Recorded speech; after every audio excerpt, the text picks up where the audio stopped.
Hi, and welcome once again to Professor Black's History.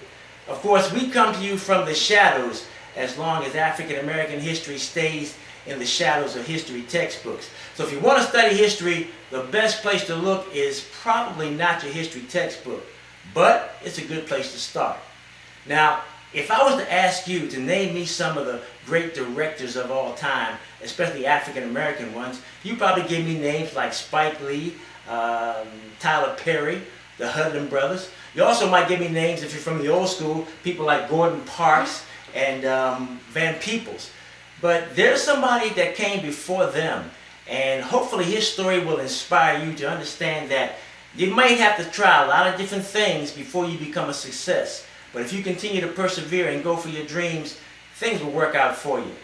The person we're talking about today is a man named Oscar Micheaux. He is the first great African-American filmmaker, especially full-length films. He made the first African-American full-length film.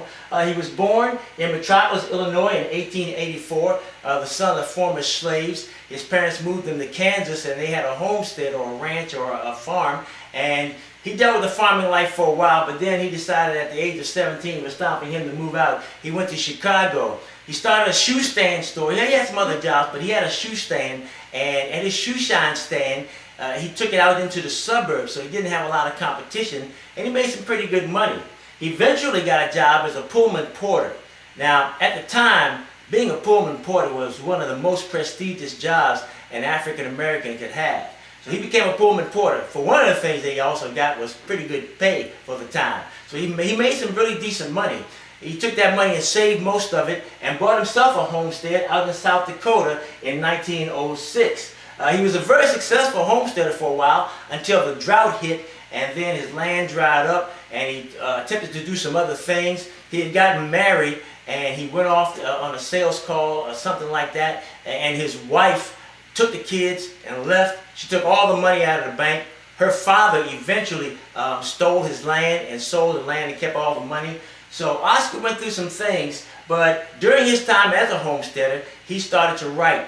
And he wrote mostly biographical things about himself. And he wrote it because he was going to write a book. And he wrote a book called The Conquest. And he published that book.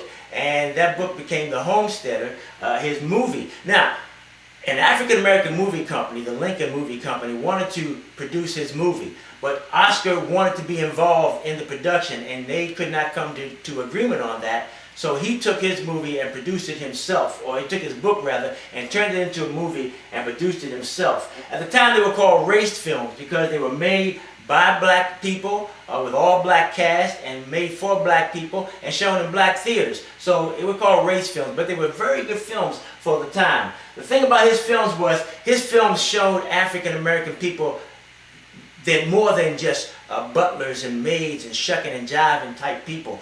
His film showed the full gamut of African Americans and who African Americans really, really were. And a lot of his films were a challenge to segregation. So you know that he was getting a lot of flack and racism from other parts of our community. He wrote and produced and directed over 45 films between 1919 and 1948. Oscar Micheaux's film, The Exile, was actually the first feature-length sound film made by an African-American, and then his film, The Betrayal, in 1948, was the first African-American film that opened in white theaters. Micheaux received a star on the Hollywood Boulevard Walk of Fame in 1987. Some of his movies are actually on the internet right now, or you can see them today. Now, here's the thing. If you're going to compare them to the quality of movies that we have today, you're not going to enjoy it. But if you're going to look at it from the perspective of history and what it was and what they were trying to portray, you're going to enjoy some of this stuff. Also, make sure you read about them, and make sure you continue to read about other great African Americans. Of course, the next time we come to you, got something very, very special. Again, probably never heard of these people, but I guarantee you, you're going to love the story. Next time on Professor Black's History.